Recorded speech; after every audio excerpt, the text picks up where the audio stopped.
first quickly introduce myself. So my name is this, and I do that. I used to work for this company, and recently I've moved to this company doing that. On a serious note, my name is KS, and I'm currently based in Melbourne, and I've been pen testing for about 9 years. I previously worked for EY and recently joined CyberCX about 6 months ago. I've done tons of different penetration testing. I ran a couple of different training workshops on ATMs, Wi-Fi, radio, and physical security. And on the left is when I had my RFID implant done back in 2017 at DEF CON. It's one of the biggest security conference in the world. It's hosted in Vegas every year, so if you have the time and money, I highly recommend going. Let's do some housekeeping before we start. I assume not everyone know what is penetration testing, so I will just quickly go through that.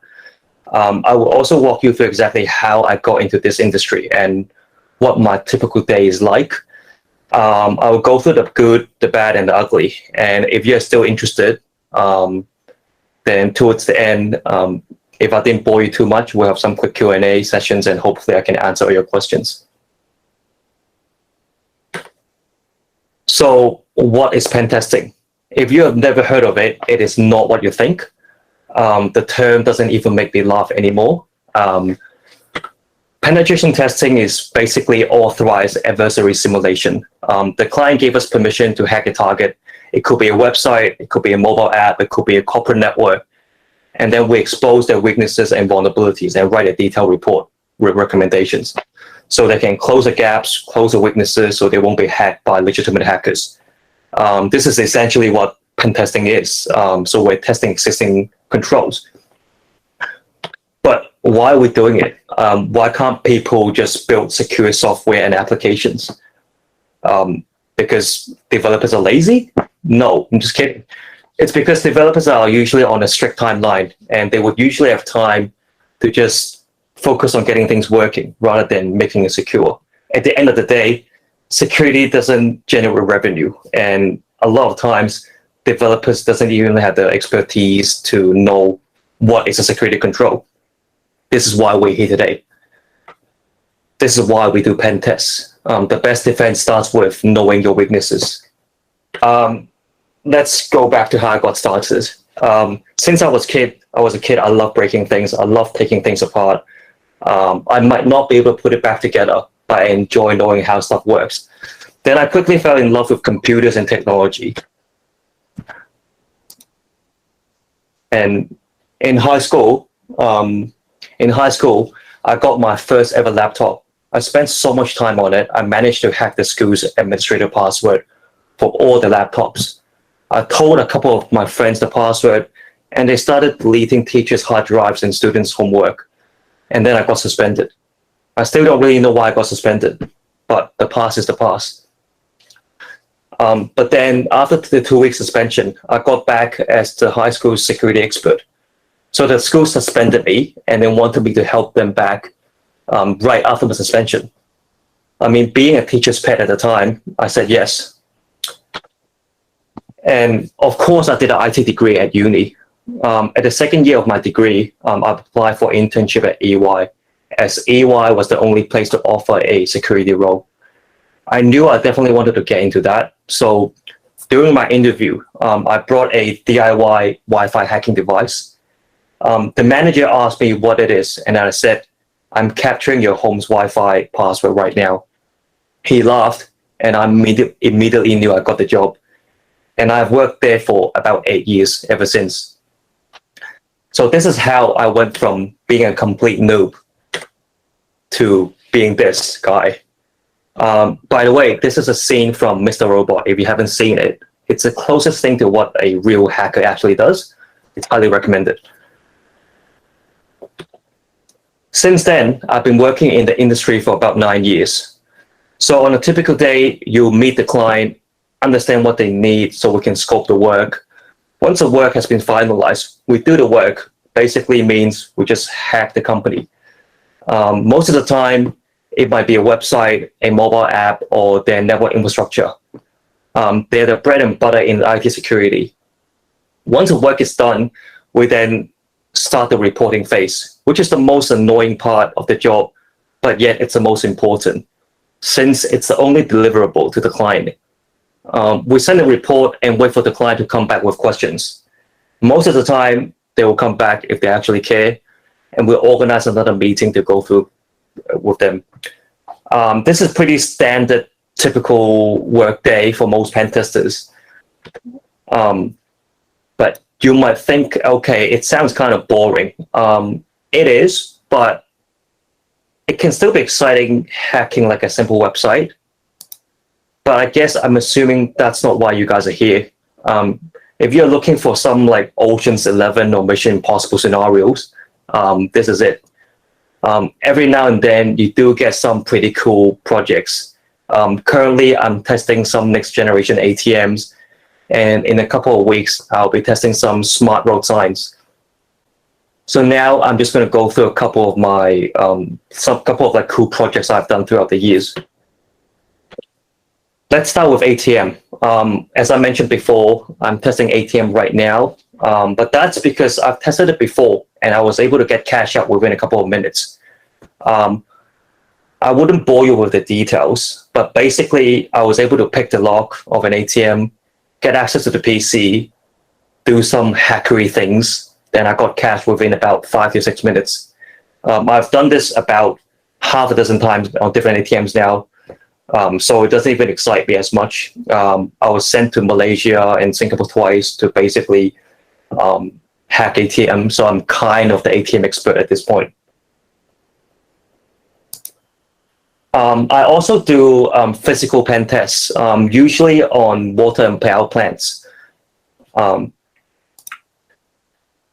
So on a relatively typical day, I will just climb over or go under fences to get through physical barriers. Once you're in, you look for unlocked doors or weak doors where you can bypass, and there you go. You're in. You now have control of water in that region. You could turn it off, you could contaminate it, but obviously I wouldn't do that. I will just take some pretty pictures for the report and head home. I've also hacked speed cameras. Similarly to the ATM, I'm able to pick the lock to the cabinet, gain access to the PC, because it's quite a legacy old PC. I do some hackery voodoo magic, and Bob's your uncle. I can erase your speeding fines. This one's kind of cool. The banks have bought a safety deposit box system from Germany, and that uses biometric in your credit card for authentication. But before they could deploy to the public, the week later, they wanted a pen test. I mean, it's never a good sign that if the client only account for 1 week to fix all the weaknesses. I mean, as if they think I won't find any. Of course, there are plenty. So in this video, you can see me just walking in, putting in my credit card, putting in my code, and my thick fingerprint, and then waiting for my safety deposit box to come out while I'm preparing for my attack.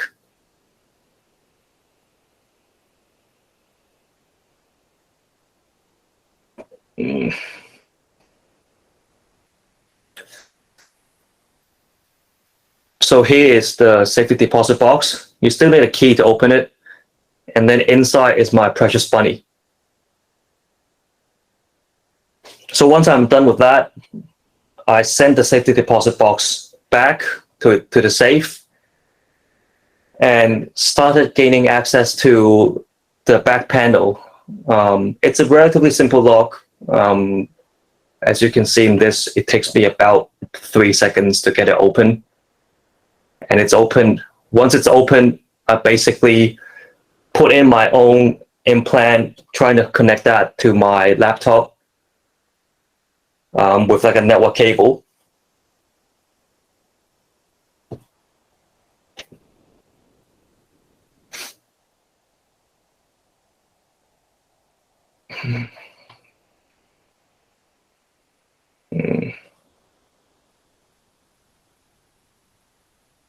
that device can actually be hidden there permanently, and you have access to all the safety deposit boxes. But I'm just trying to find out the IP address of the device. Again, not going to go into too much detail. Just wait. Trying to find the IP, trying to find the password of that machine. And I found the password, and then I'll try to log in.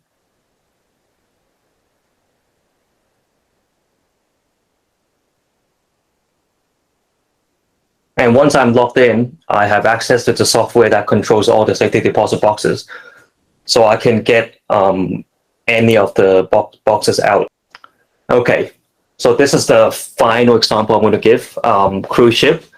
This is a fun one. So I was engaged to test the physical and network security of the cruise ship. I disguised as a cameraman sent from the headquarters from US to film the passengers and life on the cruise. The staff at the counter didn't even verify any of my details, but they panicked because they weren't anticipating extra passengers. After a while of going through the system, they finally found me a room. And it's not a bad looking room either. I was pretty chuffed I got away with that. I immediately set up my battle station and get to work. Whenever you get on board a cruise ship, they do fire drills. So during the time, I roam about and explore the ship. I found a staff training area. My initial instinct is just to backdoor all the machines, all the PCs, which I did. I spent the next day or two continuing exploring different computers, different areas, and backdooring computers until I found this. I found the server room that's unlocked. I plugged in my own device and went back to my hotel room so I can access it remotely. Now I've ownership from the comfort of my hotel room. An added bonus, after further digging, I found where they kept their wines, which is just the right time for some celebration. So it all sounds like funny games, but pen testing is not for everyone. The barrier of entry is pretty high, especially if you, ideally you want to have at least a couple of years of IT experience, or at least some sort of IT degree before you even start considering getting into offensive security. You're expected to know a bit of everything, like web applications, databases, networking, mobile, cloud, Windows, and Linux. That's basic knowledge. If you know nothing about IT, the learning curve is definitely steep. It's not impossible. I've seen people do it, but it's a lot of long, hard hours. And a lot of times you don't know what you don't know. So you don't even know whether you're good enough to start a security job. I guess that's why you guys attended this talk. So you have somehow got into security and you think you can finally rest a bit and chill. Incorrect. Technologies move very fast and it changes every day. As a security expert, you're going to keep up with the latest attack in order to keep up with the criminals. So if you're the type of person who doesn't like studying or constantly learning new things, it's going to be a very hard journey for you. One of the tricks is just to head on to Spotify and listen to some lo-fi music while you're studying. At least that helped me. Reporting is another crucial part. With each of the engagement, we need to provide a detailed report. Everyone hates it, but you got to do it. It's the only deliverable to the client. Being able to communicate the findings of your pen test to stakeholders in order to improve their security posture is crucial to what they paid you for. A lot of times actually, you need to present in front of a huge amount of stakeholders, developers, project managers, or sometimes executives, and that could be daunting. You need to have good organizational skills to keep track of thousands of results, thousands of findings. And the typical imposter syndrome. No matter how many years of experience you have, there will always be someone who's younger, less experienced, and better than you at something. This is something you have to embrace and you have to get used to. It is what motivates me to get better every day.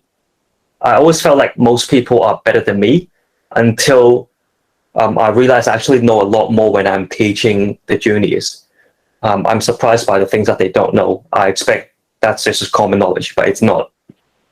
Then you realize everyone felt the same way. So no one thinks they're good enough. This is what strives in our industry. Everyone is constantly learning and constantly improving. So after all that, I mean, are you still interested in being a pen tester? The work is fun. It's definitely a cool job. Next time you head to a pub, you can tell people you are a penetration tester. They will first laugh at you, but then once you explain what you do, you have just became the most interesting person in that pub. But seriously, how cool is it to get paid to break into systems? It's almost like you're getting paid to break the law. Someone is paying you to rip apart some developers' hard work. And next time they came back with a fix, you do it all over again. You do get this strange adrenaline rush, as if you're competing with these poor companies. You do face new technologies all the time. If you want to be on the cutting edge of technology, pen testing is not a bad way to go about it. You don't need to overcommit. Each engagement is about 5 to 10 days long. If you don't like the technology or even the project manager, after 10 days, it's over. So it's pretty hard to get bored of the job.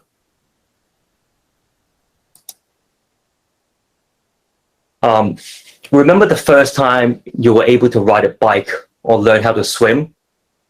You're so proud of what you have accomplished. In pen testing, you get the same experience pretty frequently, as long as you're willing to put in the effort. According to IC Square, 70% of pen testers are happy with the job. This number is relatively high compared to most other jobs, I would say. We have a great community and culture. Everyone wants to share what they know, and they're happy to open source it to share it on the internet. Sharing is caring. We get challenged constantly. You'll be constantly faced with tech you have never ever seen before. And if you can conquer it, you felt like you're at the top of the world. And being a pen tester or like a hacker, it's pretty niche, and security itself is a relatively niche industry, at least for now. So you do feel like you're part of an elite group. And in certain sense, you do make an impact. Sometimes if you find some critical vulnerabilities on a company, they do care, and you might save them from some ransomware attacks. Like your job is basically to protect companies from bad guys, and you're pretending to be a bad guy to stop them. So that's pretty exciting and a rewarding job, being a pen tester.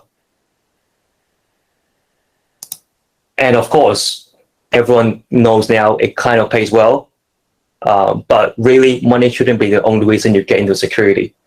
I remember first starting doing it at around like 60K a year. Ever since, you keep getting pay rises 10, 15, 20%. I know people who get close to 200K a year. If you're a contractor, you can make even more.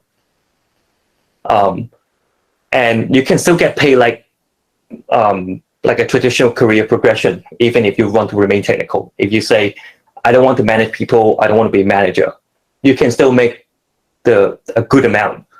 And on top of that, you can find CVEs. CVEs is basically if you find a vulnerability which no one has ever found before, you get paid for it. Let's say you found a vulnerability on iOS app. They do pay you quite decently. So that's a couple of extra bucks you can make outside of your working hours.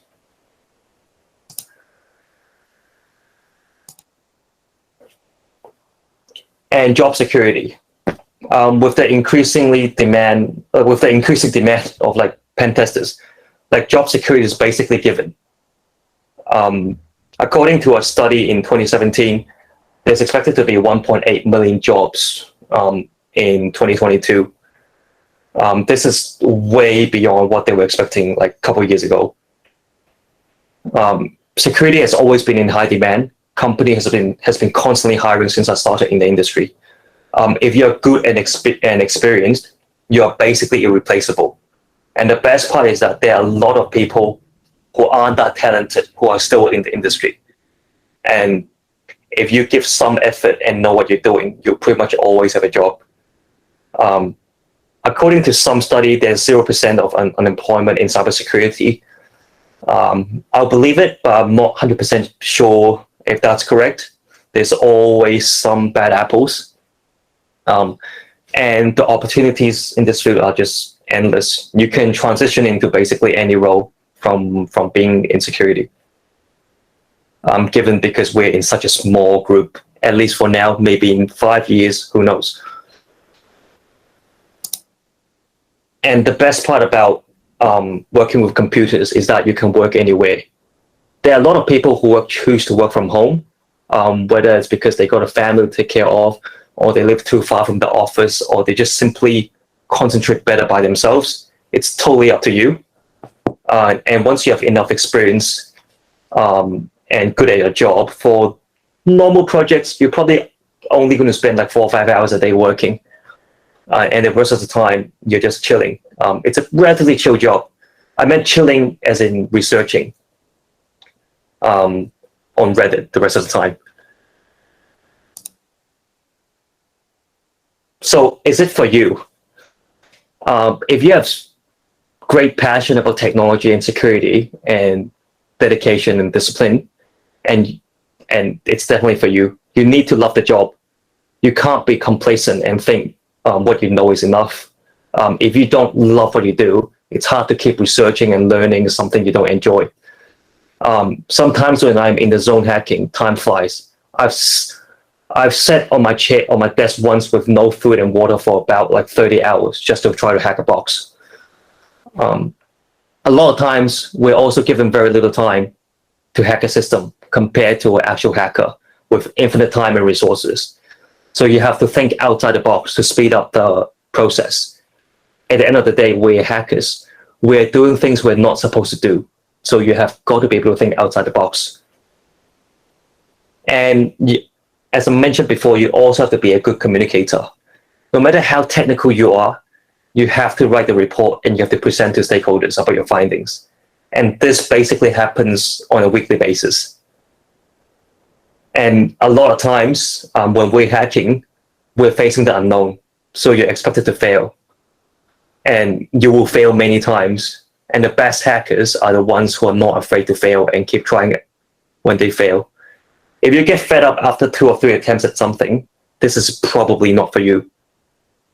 And if you can deal with nerds like me, then it's a good sign as well. There are plenty of nerds already in the IT field, but I'm telling you, there are a lot more in security. So knowing how to interact and learn from them are essential part of being a pen tester.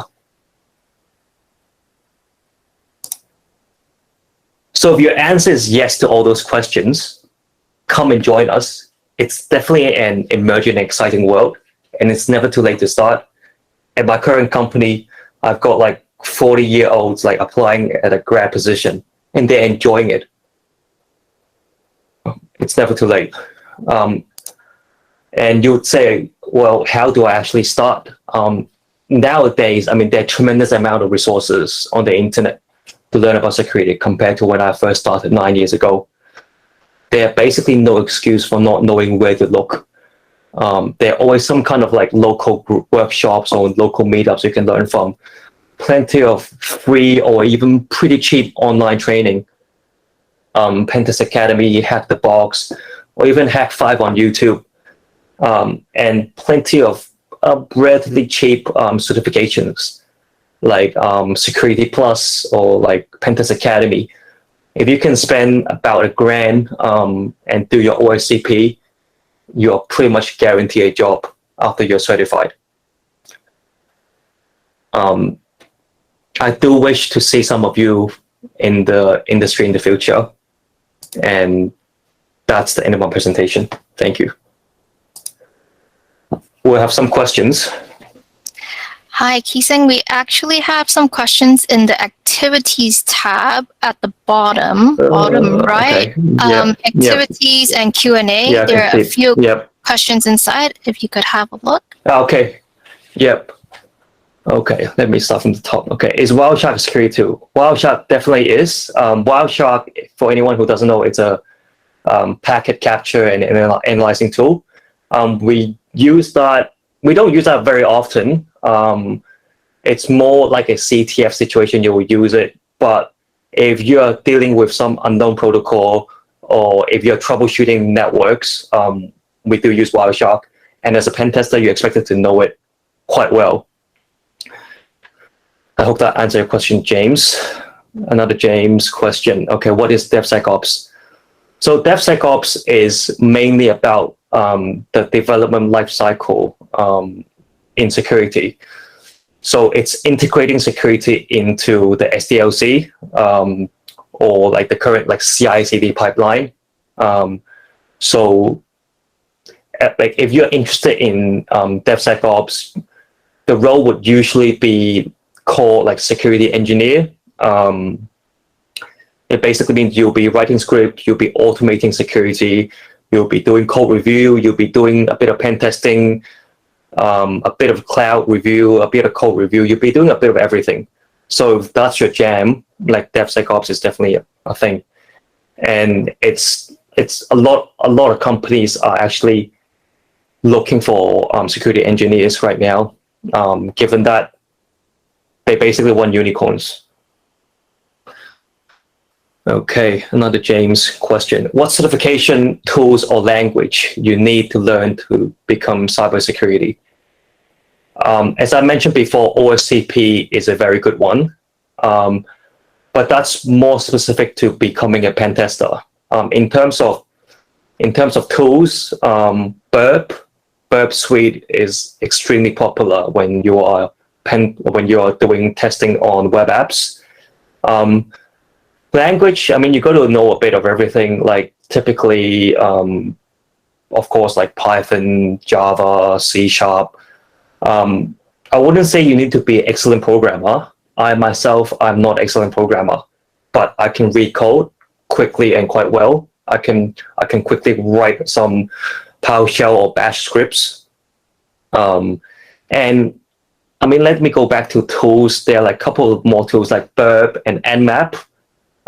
There's an entire book on Nmap. That's good. Like, go read it. It's super helpful. If there's another book called Web Application Hackers Handbook. If you want to be in security or application security or pen tester, that is basically the Bible. Jacqueline, I'm not a detail-oriented person, but am super intrigued by the idea of hacking. Currently studying political science. Thoughts? The first part of your question is all right. Like, I'm not detail-oriented as well. But like, you're studying political science, it's completely unrelated to IT. I would try to do some IT course or boot camps on the side. Like I said before, I've got carpenters or tilers got into hacking, so it's totally possible, and they're doing really well right now. I would say overall, if you have zero IT background, it will probably take you at least a year, maybe two, to catch up. But again, there are tons of YouTube videos. Like, if you are interested, you might consider a double degree, or even do like a master's degree in cybersecurity. Good luck to you, Jacqueline. Hope to see you. Hope to work with you sometime. Should I certify with a particular vendor, or is it okay, like a general purpose course, or foundation course for my journey to become a tester? I wouldn't say there are many vendor-specific courses as a junior pen tester. There aren't many.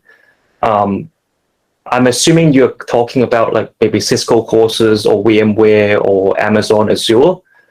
It's always good to have some cloud certifications like Azure or AWS.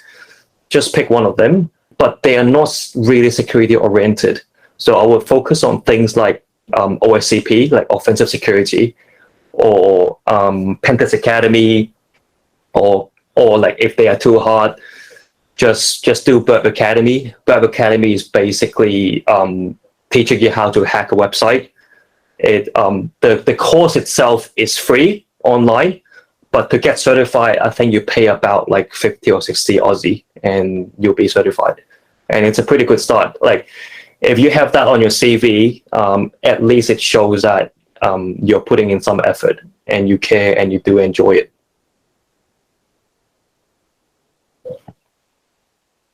I'm over 30 and I just changed my job, which the job before is not related to IT. Luckily, I get a job in SOC. Any advice I can work towards as a pen tester? We have had people from SOC moving into pen testing. By the way, SOC stands for Security Operations Center, which means they're the defender of security. They're the guard of security. They're the blue team. Like offensive, usually we call it red team, and defensive we call it blue team. So if you want to move towards pen testing, it's absolutely possible. It will be pretty easy for you, I would say, because you already have the knowledge of how an attacker operates and how they think and what to look for. The only thing you need to know is how they do it, and to reverse engineer that, or to look at how they do it. I would say with some SOC background, it shouldn't be too hard for you. But I mean, at this point, I would think SOC is actually more emergent than pen testing, even though I personally think pen testing is a cooler job. I hope that answered the question. I think that's all the questions for now, Georgina. Okay. Thank you so much, Ki Sing. If you could just stop sharing your screen for a second, and then I could show the rest. By the way, feel free to reach out if you want to PM me directly. And I also got a lockpicking Instagram page. And don't forget to follow my cat's Instagram. Thanks.